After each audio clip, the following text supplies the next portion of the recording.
Dear students, राष्ट्रीय आय की बात कर रहे थे। राष्ट्रीय आय की मूलभूत अवधारणाओं के बारे में पढ़ लिए थे कि राष्ट्रीय आय में कौन कौन सी शब्दावलियों का प्रयोग करते हैं। जैसे घरेलू क्षेत्र हो गया, विदेशों से प्राप्त साधन आय हो गया, साधन लागत हो गया, ठीक है, साधन आय हो गया, वस्तु बाजार मूल्य हो गया। तभी सभी चीज़ों के बारे में पढ़ चुके हैं। लेकिन अब बात ये होती है कि राष्ट्रीय आय जो है ना, वो राष्ट्रीय है बना कैसे। तो राष्ट्रीय आय के कुछ प्रमुख तत्व है। उन तत्वों को हम अवधारणाओं के नाम से जानते हैं, कॉन्सेप्ट के नाम से जानते हैं। ये कुछ वैसा ही है, जैसे एक शेर याद आता है मुझे। शेर ये कुछ इस तरह से है, खुशबुए इत्र और शराब कुछ ऐसा है जनाब।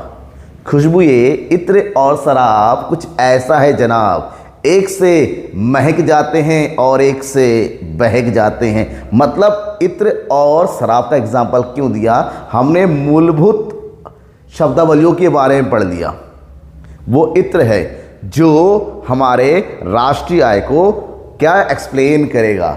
अब हम शराब की बात करते हैं, यानी कि राष्ट्रीय आय के प्रमुख ऐसे शब्द जिससे पूरे राष्ट्रीय आय बन जाता है। राष्ट्रीय आय इससे पूरा बहकता है, इसी से ही प्रभावित होता है। तो यहाँ पर राष्ट्रीय आय की अवधारणाओं की बात करेंगे और बेसिकली 8 अवधारणाएं होती है बेटा, जिसके बारे में आज मैं बताऊंगा। तो ध्यान से सुनिएगा, हर एक अवधारणा आपके लिए इंपॉर्टेंट है, क्योंकि एग्जाम में अवधारणाओं के बारे में अक्सर पूछा जाता है कि राष्ट्रीय आय की प्रमुख अवधारणाओं का वर्णन कीजिए, या फिर इन्हीं अवधारणाओं में से कुछ पॉइंट आपको बता दिए जाएंगे जिसको कहा गया कि एक्सप्लेन करो। सच पे आ गया। तो यहाँ पर बात होती है अवधारणाओं की। तो जैसे कि मैंने आपको बताया, राष्ट्रीय आय की 8 प्रमुख अवधारणाएं होती हैं। इन 8 को अगर सही तरीके से बांटेंगे तो अवधारणाओं को 2 कैटेगरी में डिवाइड किया। एक है कुछ साधन लागत पर अवधारणाएं, जो साधन लागत के आधार पर डिवाइड की हैं, और एक ग्रुप होता है बाजार कीमत पर, साधन लागत और बाजार कीमत के आधार पर। ठीक है, तो इस आधार पर बाजार कीमत पर सकल घरेलू उत्पाद, जिसको जीडीपी-एमपी कहते हैं, बाजार कीमत पर सकल राष्ट्रीय उत्पाद जीएनपी-एमपी कहते हैं, बाजार कीमत पर शुद्ध राष्ट्रीय उत्पाद एनएनपी-एमपी, बाजार कीमत पर शुद्ध घरेलू उत्पाद। तो ये सारे बाजार कीमत है। बाजार कीमत होने के कारण यहाँ पर इसकी परिभाषा थोड़ी अलग मिलेगी। जबकि साधन लागत पर शुद्ध घरेलू उत्पाद, साधन लागत पर सकल घरेलू उत्पाद, साधन लागत पर सकल राष्ट्रीय उत्पाद और साधन लागत पर शुद्ध राष्ट्रीय उत्पाद, जिसको हम वास्तव में राष्ट्रीय आय कहते हैं, इसके बारे में थोड़ा सा अलग से पढ़ेंगे। ये बाजार कीमत और साधन लागत समझ में आया ना। जैसे लास्ट बता, बाजार कीमत मतलब वहाँ मूल्य जिस पर वास्तव में वस्तुएं और सेवाएं बाजार में बिकती हैं, जिस कीमत पर बाजार में वस्तुएं, और बाजार कीमत में हमेशा शुद्ध अप्रत्यक्ष कर का मूल्य जुड़ा रहता है, जबकि साधन लागत में अप्रत्यक्ष कर नहीं जुड़ा हुआ रहता है, इसलिए साधन लागत होती है। इन दोनों आधार पर इन सभी कॉन्सेप्ट के बारे में हम डिटेल से जानेंगे एक एक करके। सबसे पहला स्टेज होता है जब हम वस्तु और सेवाओं के मूल्य को जोड़ते हैं, तो उनका जो मूल्य होता है ना, सकल मूल्य, उसको बोलते हैं सकल घरेलू उत्पाद, यानी कि जीडीपी। नॉर्मली आपको खाली जीडीपी कहा जाता है या फिर सकल घरेलू उत्पाद कहा जाता है। ये जब नॉर्मल इतना ही बोला जाता है, ध्यान में रखना, ये है बाजार कीमत पर सकल घरेलू उत्पाद, यानी कि जीडीपी-एमपी। क्या होता है, किसे कहते हैं? तो सिंपल सी बात है, सकल का मतलब होता है सम टोटल, सब कुछ जुड़ा हुआ। घरेलू का मतलब होता है देश के बाउंड्री के अंदर, और उत्पाद का मतलब होता है अंतिम वस्तुओं एवं सेवाएं। तो एक देश की घरेलू सीमा के अंतर्गत जितने भी अंतिम वस्तु और सेवाओं का उत्पादन होता है, उनका कुल मूल्य, कुल बाजार मूल्य सकल घरेलू उत्पाद के नाम से जानते हैं। तो ध्यान रखिएगा, बाजार कीमत यानी कि वह कीमत जिस पर वस्तुएं बिकती हैं, सकल मतलब सभी वस्तु सभी चीज़ों का कुल टोटल, घरेलू का मतलब होता है घरेलू क्षेत्र के अंतर्गत, और यहाँ पर जब उत्पाद की बात करते हैं, इसका मतलब होता है अंतिम वस्तु एवं सेवाएं। उत्पाद का मतलब ही होता है अंतिम वस्तु और सेवाएं। तो इस प्रकार से जब इसकी सटीक अर्थ की बात करते हैं, एक लेखा वर्ष, क्योंकि जब भी हम यहाँ पर आय की कैलकुलेशन करेंगे, राष्ट्रीय आय के बारे में जानेंगे, तो एक लेखा वर्ष या वित्तीय वर्ष से रिलेटेड होता है। ये मतलब एक लेखा वर्ष किसी देश की घरेलू सीमा में सभी उत्पादों के द्वारा जितने भी अंतिम वस्तु और सेवाओं का उत्पादन होता है, उनकी बाजार कीमत के योग को बाजार कीमत पर सकल घरेलू उत्पाद के नाम से जाना जाता है। ठीक है, ध्यान रखिएगा।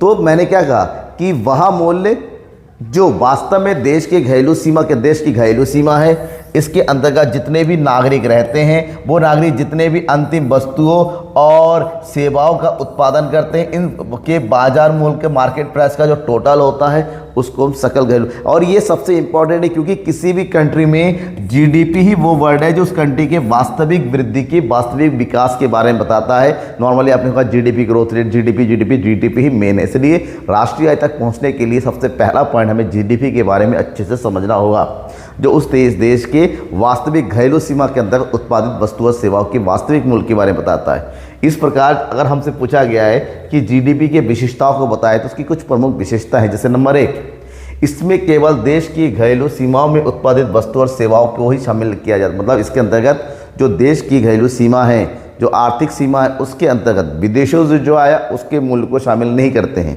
केवल देश की घरेलू सीमा के अंतर्गत जो मूल्य होता है, जो जनरेट होता है, केवल उसी को शामिल करते हैं। नेक्स्ट पॉइंट, उत्पादों के सकल मूल्य का माप प्रस्तुत। सकल मूल्य का मतलब होता है इस वस्तु में मूल्यह्रास जुड़ा रहता है, डेप्रिसिएशन का मूल्य जुड़ा हुआ रहता है। डेप्रिसिएशन को यह शुद्ध मूल्य नहीं होता है, पर सभी चीज़ों को टोटल कर दिया जाता है। नेक्स्ट, इसमें केवल अंतिम वस्तु और सेवाओं के मूल्य को शामिल किया जाता है। इसका मतलब इसके अंतर्गत जो मध्यवर्ती मूल्य है, जो मध्यवर्ती वस्तु है, उसके मूल्य को शामिल नहीं किया जाता है। इसके अलावा यहाँ पर जो भी वस्तु और सेवाओं का मूल्य लिया जाता है उसके बाजार मूल्य को ही शामिल किया जाता है। वह मूल्य जिस मूल्य पर वस्तुएं और सेवाएं बाजार में बिकती हैं, जिसमें किसका मूल्य शामिल रहता है, शुद्ध अप्रत्यक्ष कर यानी कि नेट इनडायरेक्ट टैक्स NIT के साथ जुड़ा हुआ रहता है। और लास्ट में सकल घरेलू उत्पाद की गणना हमेशा एक लेखा वर्ष, और भारत का लेखा वर्ष क्या है, 1 अप्रैल से लेकर 31 मार्च, उसके मूल्य को ही जोड़ा जाता है। अब अगर हम थोड़ा सा आगे बढ़ें कि जो सकल घरेलू उत्पाद है क्या, उसका अर्थ समझ लिया, विशेषता समझ लिया। गणना करने के लिए एक देश की सीमा के अंतर्गत जितने भी अंतिम वस्तु और सेवाओं का मूल्य होता है उन सब का क्या कर दिया जाता है, योग कर दिया जाता है, जोड़ दिया जाता है। इस पर कह सकते हैं कि जीडीपी MP बराबर कुल उत्पादित वस्तु और सेवाओं का मूल्य माइनस मध्यवर्ती वस्तु और सेवा का, क्योंकि यहाँ पर केवल अंतिम वस्तुओं का मूल्य शामिल करते हैं, मध्यवर्ती मूल्य को कभी भी जीडीपी में शामिल नहीं किया जाता है। जो भी टोटल वैल्यू आएगा उसमें से आपको मध्यवर्ती का मूल्य माइनस करना होगा, उसके बाद ही क्या निकल के आएगा, जीडीपी MP आएगा। राइट, समझ में आ गया? तो समझ में नहीं आएगा तो आप थोड़ा दिमाग में बल डालिए, और उसके लिए थोड़ा सा शेर अर्ज करता हूँ आपके लिए, ताकि दिमाग थोड़ा सा आपका और रिफ्रेश हो जाए। कि हम तेरे हुस्न में इस कदर खो गए, हम तेरे हुस्न में कुछ इस कदर खो गए, ना घर के हुए ना घाट के हुए। वाह वाह वाह वाह, अर्ज फरमाइएगा। अब बढ़िए यहाँ पर दूसरा जो अवधारणा है जीडीपी से आगे, हमने क्या पढ़ा, जीडीपी पढ़ा। जीडीपी हमारे ध्यान में हमेशा जो हमने पिछला पढ़ा वो याद होना चाहिए। सकल घरेलू उत्पाद ही बेस होता है और उसी के आधार पर बाकी अवधारणाओं की गणना की जाती है बेटा, इसको मत भूलना। अब हमें पढ़ना है बाजार कीमत पर सकल राष्ट्रीय उत्पाद, क्योंकि यहाँ पर हर एक अवधारणा एक दूसरे से जुड़ा हुआ है। किस प्रकार से, देखिए, बाजार कीमत पर सकल राष्ट्रीय उत्पाद, और इससे पहले हमने पढ़ा था बाजार कीमत पर सकल घरेलू उत्पाद। केवल और केवल जो फर्क है एक शब्द का है, वहाँ पर घरेलू मूल्य था और ये राष्ट्रीय मूल्य था। घरेलू और राष्ट्रीय मूल्य में क्या अंतर है, पिछले वीडियो में बताया था कि जब देश की बाउंड्री के अंदर जो वस्तु उत्पादित होती है वो घरेलू मूल्य होता है, और घरेलू मूल्य में जब विदेशों से प्राप्त वस्तु और सेवाओं के मूल्य को जोड़ेंगे, विदेशों से प्राप्त साधन आय को जोड़ेंगे तो वो राष्ट्रीय बन जाएगा। मतलब यहाँ पर केवल और केवल एक शब्द का ही फर्क है, विदेशों से प्राप्त साधन आय का। लेकिन इसका जब अर्थ और परिभाषा लिखेंगे वही लिखेंगे जो अपने जीडीपी का लिखा था, बस इसमें एक शब्द जोड़ दीजिएगा कि इसमें विदेशों से प्राप्त साधन आय जुड़ा हुआ रहता है। क्यों? क्योंकि घरेलू आय, और जैसे हम बात करते हैं कि घरेलू आय में जब शुद्ध विदेशी आय को जोड़ देंगे तब जाके वो क्या बनेगा, राष्ट्रीय आय बनेगा। और यहाँ पर किसकी बात करते हैं, बाजार कीमत पर सकल राष्ट्रीय उत्पाद। देखिए बाजार कीमत पर सकल राष्ट्रीय उत्पाद एक देश के घरेलू सीमा में सामान्य निवासियों द्वारा एक लेखा वर्ष में उत्पादित अंतिम वस्तुओं तथा सेवाओं के बाजार मूल्य। यहाँ तक तो आपने पिछला भी पढ़ा था। अब हमने जोड़ दिया कि विदेशों से प्राप्त शुद्ध साधन आय का जोड़ होता है। हमें जो भी घरेलू क्षेत्र में अर्जित होता है उसमें हम विदेशों से प्राप्त शुद्ध साधन आय को जोड़ देंगे, तब जाके वह जो है राष्ट्रीय यानी कि यहाँ पर बनेगा GNP-MP। GNP-MP बाजार कीमत पर सकल राष्ट्रीय उत्पाद, उसके लिए हमें केवल विदेशों से शुद्ध साधन आय को जोड़ना पड़ेगा, जिसको शॉर्टकट में बोलते हैं NFI। कॉन्सेप्ट समझ में आया? GDP-MP और GNP-MP में किसका फर्क होता है? एक ही शब्द। GDP-MP घरेलू आय होता है और GNP-MP में विदेशों से प्राप्त आय भी जोड़ दिया जाता है, इसलिए इसको राष्ट्रीय आय यानी कि सकल राष्ट्रीय आय के नाम से जाना जाता है। नेक्स्ट वर्ड है बाजार कीमत पर शुद्ध राष्ट्रीय उत्पाद। बाजार कीमत पर शुद्ध राष्ट्रीय उत्पाद, ठीक है। अब ये क्या है? नॉर्मल अभी हम पढ़ के आए हैं GDP-MP और GDP-MP के बाद हमने पढ़ा है GNP-MP। ये था बाजार कीमत पर सकल घरेलू उत्पाद, ये था बाजार कीमत पर सकल राष्ट्रीय उत्पाद। लेकिन अब हमारा वर्ड क्या है? बाजार कीमत पर शुद्ध राष्ट्रीय उत्पाद, यानी कि ठीक इससे पहले और इसमें केवल एक ही शब्द का फर्क है। पहले था सकल राष्ट्रीय उत्पाद और अब है शुद्ध राष्ट्रीय उत्पाद। तो ध्यान में रखना सकल और शुद्ध, जब भी हम बात करेंगे सकल की और जब भी हम बात करेंगे शुद्ध की, तो सकल का मतलब होता है ग्रॉस और शुद्ध का मतलब होता है नेट। इन दोनों में जो फर्क होता है ना, वो केवल एक ही शब्द का होता है, वो होता है डेप्रिसिएशन यानी कि मूल्यह्रास का। सकल में मूल्यह्रास जुड़ा हुआ रहता है, लेकिन शुद्ध में मूल्यह्रास के मूल्य को घटा दिया जाता है। मतलब यहाँ पर शुद्ध मूल्य होने का मतलब मूल्यह्रास को यानी कि घिसावट व्यय को। मूल्यह्रास का मतलब होता है कि जो भी आपके पास पूंजीगत वस्तु है उसके मूल्य में किसी न किसी कारण से कमी हो रही है। अब यहाँ पर जब हम डेफिनेशन की बात करेंगे, एक देश की घरेलू सीमा में सामान्य निवासियों द्वारा एक लेखा वर्ष में उत्पादित अंतिम वस्तुओं तथा सेवाओं के बाजार मूल्य एवं विदेशों से प्राप्त शुद्ध साधन आय के जोड़, यहाँ तक हमने लास्ट तक पढ़ा था, में से मूल्यह्रास को हटाने के बाद जो बचता है उसी को ही बाजार कीमत पर शुद्ध राष्ट्रीय उत्पाद के नाम से जानते हैं। समझ में आ गया होगा आपको? यहाँ पर बिल्कुल सिंपल पॉइंट है, ऐसा कुछ भी नहीं है जो यहाँ पर आपको समझ में ना आए। फिर भी नहीं आता तो कमेंट बॉक्स में लगेगा सर ये वाला पॉइंट समझ में नहीं आया। इस प्रकार से जब हम यहाँ पर बाजार कीमत पर शुद्ध राष्ट्रीय आय की गणना करेंगे तो हमने पहले क्या कैलकुलेट किया था? बाजार कीमत पर सकल राष्ट्रीय आय, उसमें से केवल मूल्यह्रास को घटा दो। लेकिन अगर आपके पास GDP दिया हुआ है, क्या दे रखा है? GDP यानी कि बाजार कीमत पर सकल घरेलू उत्पाद, तो हमें क्या करना होगा? इसमें पहले विदेशों से शुद्ध साधन आय को जोड़ना होगा और उसके बाद इसमें से हम मूल्यह्रास यानी कि डेप्रिसिएशन को घटा देंगे, तब जाके हमें मिल जाएगा NNP-MP यानी कि बाजार कीमत पर शुद्ध राष्ट्रीय उत्पाद। अगला देखते हैं। हर एक शब्द में आपको रिलेशन मिलेगा, हर एक जो है नए अवधारणा के बीच में केवल एक या दो चीज़ों का अंतर मिलेगा और टोटल मिला के तीन ही चीज़ों का अंतर बनता है। किस चीज़ का अंतर बनता है? एक होता है सकल और शुद्ध, एक होता है घरेलू और राष्ट्रीय, और एक होता है बाजार मूल्य और साधन लागत। और इन तीनों में अंतर पैदा करता है कौन सी चीज़? एक होता है आपका शुद्ध अप्रत्यक्ष कर, एक होता है मूल्यह्रास और एक होता है विदेशों से प्राप्त शुद्ध साधन आय। कैसे? मैं आपको बताऊंगा। नेक्स्ट वन है fourth one, that is known as बाजार कीमत पर शुद्ध घरेलू उत्पाद। बाजार कीमत पर शुद्ध घरेलू उत्पाद हमने क्या पढ़ा? हमने पढ़ा हुआ है GDP-MP, बाजार कीमत पर सकल घरेलू उत्पाद। सकल वर्ड आता है, अब यहाँ पर शुद्ध आ गया। घरेलू और घरेलू दोनों सेम है, इसका मतलब यहाँ पर भी केवल मूल्यह्रास का अंतर है। जो पहला पढ़ा था बाजार कीमत पर सकल घरेलू उत्पाद, उस मूल्य में से केवल मूल्यह्रास को घटा दो। मतलब बाजार कीमत पर शुद्ध घरेलू उत्पाद एक देश की घरेलू सीमा में सामान्य निवासियों के द्वारा एक लेखा वर्ष में उत्पादित अंतिम वस्तु और सेवाओं के बाजार मूल्य के बराबर है। इनमें से घिसावट मूल्य यानी कि डेप्रिसिएशन यानी कि मूल्यह्रास यानी कि पूंजीगत वस्तुओं का उपभोग मूल्य को घटा देते हैं, तब जाके हमें बाजार कीमत पर शुद्ध घरेलू उत्पाद की प्राप्ति होती है। तो शुद्ध, शकल और शुद्ध में केवल एक ही शब्द का अंतर आ गया है, वो है डेप्रिसिएशन, जिसको घिसावट व्यय के नाम से भी जाना जाता है। जो है पूंजी के उपभोग मूल्य के नाम से जाना जाता है, स्थिर पूंजी का उपभोग भी बोला जाता है। इसके 3-4 नाम अलग अलग है, ध्यान में रखिएगा। नेक्स्ट है साधन। जब हम साधन लागत की बात करते हैं, इसका मतलब इसमें ये वह मूल्य है जिस मूल्य पर वास्तव में वस्तु और सेवाओं का उत्पादन हुआ है, यानी कि साधन मूल्य। तो साधन मूल्य होता है, यानी कि साधन लागत जो होती है, एक तरफ साधन लागत तो दूसरी को हम दूसरी तरफ पे क्या बोलते हैं, साधन आय के नाम से बोलते हैं, यानी कि साधन आयों का योग करेंगे, क्योंकि यहाँ पर तो अप्रत्यक्ष कर लगता नहीं है। तो इस प्रकार से जब हम साधन लागत पर शुद्ध घरेलू उत्पाद की बात करेंगे, जिसको नॉर्मली शुद्ध घरेलू आय के नाम से भी जाना जाता है, नेट डोमेस्टिक, या वह मूल्य होता है कि एक लेखा वर्ष में एक देश की घरेलू सीमा में अर्जित साधन आय जैसे लगान, मजदूरी, ब्याज, लाभ के कुल जोड़ को शुद्ध घरेलू आय कहा जाता है। ध्यान में रखिएगा, ये आय है, आय पर कभी भी इनडायरेक्ट टैक्स नहीं लगता है, अप्रत्यक्ष कर नहीं लगता है, इसलिए हमेशा साधन मूल्य पर की इसकी गणना की जाती है। क्योंकि ये घरेलू क्षेत्र में अर्जित आय है, इसलिए इसको हम जो है घरेलू आय के नाम से भी जाना जाता है, घरेलू आय बोलते हैं इसको, डोमेस्टिक इनकम के नाम से जाना जाता है।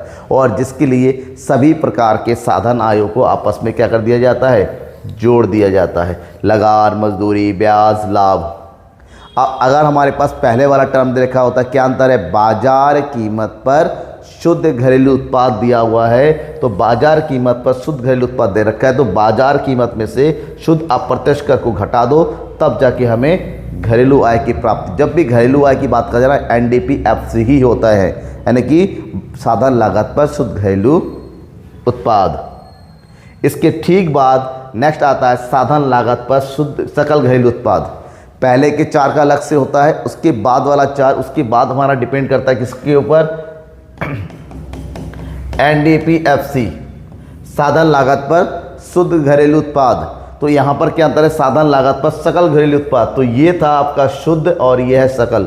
शुद्ध और सकल में केवल एक ही शब्द का अंतर है, वो है मूल्यह्रास। इसका मतलब ये होता है जब हम शुद्ध घरेलू उत्पाद में मूल्यह्रास को जोड़ देंगे तो सकल घरेलू उत्पाद बन जाएगा। तो यहीं पर हमने वही किया कि जो भी डेफिनेशन था, साधन लागत पर सकल घरेलू उत्पाद घरेलू सीमा में एक लेखा वर्ष में सामान्य निवासियों के द्वारा मजदूरी, लागत, ब्याज तथा लाभ के रूप में अर्जित आय, जिसमें पूंजी के उपभोग मूल्य यानी कि जिसको डेप्रिसिएशन या फिर मूल्यह्रास के नाम से जानते हैं, दूसरा घिसावट व्यय के नाम से जानते हैं, जोड़ देंगे। तो इस प्रकार से हम दूसरे अर्थ में लिख सकते हैं कि जो भी हमारे पास घरेलू आय हैं, घरेलू आय प्लस मूल्यह्रास, इन दोनों को जोड़ देंगे, तब जाके वो हमारे पास क्या बन जाएगा, साधन लागत पर सकल घरेलू उत्पाद बन जाएगा। नेक्स्ट है साधन लागत पर सकल राष्ट्रीय उत्पाद। हमने GDPFC पढ़ लिया, अब हमारे पास आ गया क्या चीज़, GNPFC, साधन लागत पर सकल राष्ट्रीय उत्पाद। देखिए यहाँ पर सकल और सकल एक है, लेकिन ये घरेलू से राष्ट्रीय, घरेलू से राष्ट्रीय बनाने के लिए मैंने क्या बताया था कि देश के अंतर उत्पादित मूल्य को घरेलू बोलते हैं, और उसमें जब विदेशों से प्राप्त आय को जोड़ देंगे तब जो राष्ट्रीय बन जाएगा। मतलब यहाँ पर हमारे पास जो भी घरेलू मूल्य है साधन लागत पर सकल घरेलू उत्पाद में से जब हम विदेशों से प्राप्त शुद्ध साधन आय यानी कि NFI को जोड़ देंगे, तब जाके ये साधन लागत पर सकल राष्ट्रीय आय के नाम से परिवर्तित होगा। और वहीं पर अगर हमारे पास घरेलू आय दिया होता, क्या दिया होता, घरेलू आय, और हमारे पास पूछा गया है साधन लागत पर सकल राष्ट्रीय उत्पाद, तो सबसे पहले तो इसमें मूल्यह्रास को जोड़ दो। मूल्यह्रास जोड़ने के पास हमें GDPFC कन्वर्ट हो जाएगा। उसके बाद इसमें विदेशों से प्राप्त शुद्ध साधन आय यानी कि NFI को जोड़ देंगे, तब जाके हमारा GNPFC बनेगा। इतना होने के बाद नेक्स्ट आगे बढ़ेंगे, दैट इज सबसे इम्पॉर्टेंट जिसके बारे में हम पढ़ रहे हैं, राष्ट्रीय आय।